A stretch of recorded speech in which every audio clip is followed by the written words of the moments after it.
नमस्कार दोस्तों, मैं डॉक्टर भावेश। बहुत सारे लोग का कमेंट आया कि सर मलेरिया में कौन सी होम्योपैथिक दवाएं यूज़ कर सकते हैं। तो मैं आपको बता दूं, जब भी मलेरिया किसी को होता है तो सबसे पहले आपको अपने पास के डॉक्टर से ही मिलना चाहिए। ठीक, अपने पास के डॉक्टर से कंसल्ट करना चाहिए और उनके अकॉर्डिंग ही आपको जो फॉलो करना चाहिए उनको ही फॉलो करना चाहिए। ठीक है, सपोर्ट में हेल्प करने में इन दवाओं का उपयोग कर सकते हैं। ठीक है, मैं बार बार बोल रहा हूँ कि जब भी आपको मलेरिया जैसे लक्षण हैं या मलेरिया आपको होता है तो आप पास के डॉक्टर से कंसल्ट करें और सपोर्ट में इन दवाओं को ले सकते हैं। ठीक, इन दवाओं पे डिपेंडेंट ना रहें, क्योंकि ये सपोर्ट कर सकती हैं ये दवाएँ, लेकिन पास के डॉक्टर से कंसल्ट करना ज़रूरी होता है मलेरिया यदि फ़ीवर है तो उसमें। क्योंकि मलेरिया जो है एक पैरासाइट से होने वाला इन्फेक्शन होता है, प्लाज़्मोडियम नाम का पैरासाइट होता है। वो जब मच्छर आपको काटता है तो आपके ब्लड में वो पैरासाइट जाता है और ब्लड में ग्रो करके वो फिर आपके शरीर में मलेरिया फ़ीवर प्रोड्यूस करता है। ठीक है? ये आपको याद होना चाहिए, ख़ासकर पैरासाइट से होता है। और ये ख़ासकर एक ह्यूमन में वो यदि पैसा एक ह्यूमन को मलेरिया हुआ है तो उसका ब्लड मच्छर काटेगा, लेगा काटेगा तब उसको, और फिर वो आपको ट्रांसफ़र कर सकता है, हेल्दी ह्यूमन को करता है। ठीक है?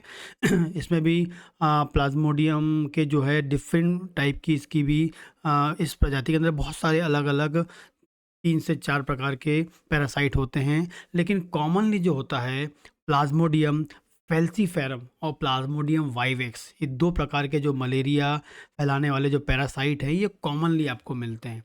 वाइवेक्स थोड़ा-सा कम डेंजरस होता है, जो लेकिन जो फैल्सीफेरम यदि पैरासाइट यदि शरीर में चला जाता है, तो बहुत अधिक डेंजरस होता है, लाइफ को डैमेज करने वाला होता है। ठीक है? इसलिए बोल रहा हूँ कि आपको तुरंत अपने डॉक्टर से कंसल्ट करना चाहिए।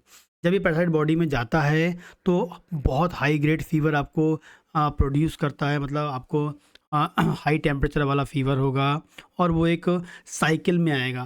फ़ीवर आएगा फिर आपको ठंडी लगेगी, फ़ीवर आएगा, ठंडी लगेगी, स्वेटिंग होगी। इस प्रकार से सिस्टम चलता रहेगा। कँपकँपी आपको लगेगी इसमें, स्वेटिंग बहुत होगी, ठीक है? सिर में दर्द हो सकता है, मसल्स में दर्द हो सकता है, कमज़ोरी आपको मिल सकती है, आपको उल्टी हो सकती है, उल्टी का मन कर सकता है। साथ में आपकी जो अंदर लीवर है और जो स्प्लीन है, उसमें भी सूजन आपको आ सकती है, उसमें भी स्वेलिंग हो सकती है, मतलब वो एक प्रकार से इनलार्ज हो सकती हैं। क्योंकि जब भी मलेरिया होता है, तो शरीर के अंदर आपकी जो लाल रक्तकणिकाएँ हैं, वो ही इस पैरासाइट का घर होता है। और जब लाल रक्तकणिकाएँ जब टूटती हैं, लगातार टूटती हैं, तो वो लीवर में सूजन पैदा कर सकती हैं, लीवर को इनलार्ज कर सकती है और ख़ासकर स्प्लीन को वो इनलार्ज कर देती हैं, आपको याद रखना है। ठीक है?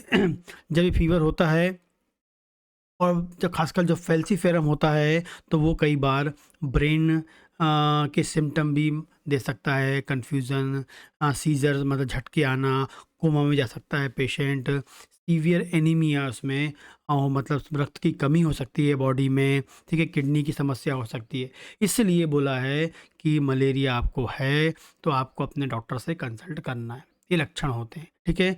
ये जो भी यहाँ दवा बताऊँगा, वो सिर्फ़ एजुकेशनल पर्पज़ से है और वो सिर्फ़ आपकी उन दवाओं जो आपकी मेन जो दवा चल रही हैं, उनके साथ ही आप ले सकते हैं। सहायक आपको सहायता दे सकती है, हेल्पफुल हो सकती है। ये ख़ासकर आपको याद रखना है। ऐसा नहीं कि इन दवाओं के बेस पे सब कुछ, बिल्कुल नहीं करना है।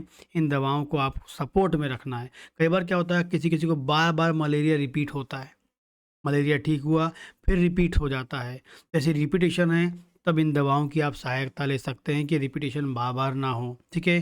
साथ में मलेरिया होने के दौरान बहुत अधिक कमज़ोरियाँ होती हैं, बहुत अधिक सिम्पटम आते हैं, उन सिम्पटम्स को मैनेज करने में ये दवा हेल्प करती है। लेकिन पैरासाइट को परमानेंटली किल करने के लिए आपको आपके जो पास के डॉक्टर से आपको कंसल्ट करना ही पड़ेगा, ठीक है? तो कौन-सी दवा है, अपन देखते हैं। पहली दवा है चाइना ऑफिसिनालिस। ये होम्योपैथी की बहुत ही फ़ायदेमंद दवा है, ख़ासकर मलेरिया के बाद। कब उपयोग करना है? मलेरिया हो गया, उसके बाद बहुत अधिक कमज़ोरी है। मलेरिया होने के बाद आपको कमज़ोरी जा ही नहीं रही है, कमज़ोर आप हो गए हैं, दुबले-पतले हो गए हैं, काम करने मन नहीं लग रहा है, आपकी जो ताकत थी वो ख़त्म हो गई है। चाइना नाम की दवा आप ले सकते हैं। देखिए ये दवा कब काम कर रही है, मलेरिया हो जाने के बाद। आपने मलेरिया का ट्रीटमेंट किया लेकिन मलेरिया ठीक भी हो गया, लेकिन उसके बाद आपको कमजोरी बनी है, तो चाइना आप उपयोग कर सकते हैं, बहुत लाभदायक होती है। रात में आपको बहुत अधिक पसीना आने लगा, जब से आपको मलेरिया हुआ था उसके बाद रात में बहुत अधिक पसीना आने लगा है, चाइना यूज़ कर सकते हैं। अब मलेरिया होने के बाद हो सकता है कि पेट खराब होने लगा है, पेट में गैस बनने लगी है, तो चाइना आप उपयोग कर सकते हैं, याद रखना है। दूसरी दवा है नाइट्रम म्योर। नाइट्रम म्योर भी बहुत ही इफ़ेक्टिव दवा है, जिसको बार-बार यहाँ हम बोलेंगे, लंबे समय से मलेरिया का इन्फेक्शन बना हुआ है, जा ही नहीं रहा है, सब ट्रीटमेंट आप ले रहे हैं, तो जो भी आप ट्रीटमेंट ले रहे हैं वो चलने दीजिए, साथ में आपको नाइट्रम म्योर ऐड कर लेना है। तो बहुत पुराना मलेरिया है, ठीक है? हो सकता है 1-2 महीने हो गए और मलेरिया का ट्रीटमेंट चल भी रहा है, ठीक है? तब भी ठीक नहीं हो पा रहा है किसी कारणों से, ठीक? तो उसमें इस दवा को ऐड कर लें, नाइट्रम म्योर, ठीक है? क्रोनिक मलेरिया पे, जिसमें आपको ठंडी लग रही है, सिर में हेडेक हो रहा है, लेकिन पुराना मलेरिया का पेशेंट है, उसमें ये लाभदायक हो सकती है। एपिटोरियम जो है, परफोलेटम जो है, ये भी बहुत ही इफ़ेक्टिव दवा होती है, जिसमें मलेरिया है, फ़ीवर आ रहा है, साथ में पूरी बॉडी में, हड्डियों में बहुत अधिक दर्द है, बॉडी में दर्द है, हड्डियों में दर्द है। हम हड्डियों में खासकर ज़्यादा दर्द मिलता है, तो आप इस दवा के बारे में सोच सकते हैं, ठीक है? तो हड्डी के दर्द को मैनेज करने में जो आपकी दवा ट्रीटमेंट चल रहा है वो चलने दीजिए, साथ में इसको जोड़ लीजिए।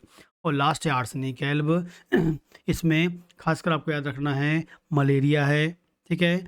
और हो सकता है कि इसमें आपको खासकर उल्टी मिल रही हो, नौजिया मिल रही हो सकता है लूज़ मोशन आपको मिल रहा हो, ऐसा सिम्पटम मिलता है और वो दवाओं लेने के बाद ही बंद नहीं हो रहा, तो इस दवा की हेल्प आप ले लीजिए साथ में, तो वो इस सिम्पटम को मैनेज करने में हेल्पफुल होगी और मलेरिया को भी मैनेज करने में हेल्पफुल होगी। इन चारों दवाओं को सिर्फ सपोर्ट के रूप में यूज़ करना चाहिए, क्योंकि ड्यूरिंग कई ऐसे सिम्पटम्स होते हैं जो दवाओं से नहीं जा पाते हैं, उससे आप परेशान रहते हैं, तो ये दवा जो है वह आपको सहायक हो सकती है। 6 पावर के बारे में सोच सकते हैं, 6 पावर में आप ले सकते हैं, ठीक है? सुबह, दोपहर, शाम इसको ले सकते हैं और जब भी दवा लें अच्छी कंपनी की आपको लेना चाहिए। नमस्कार।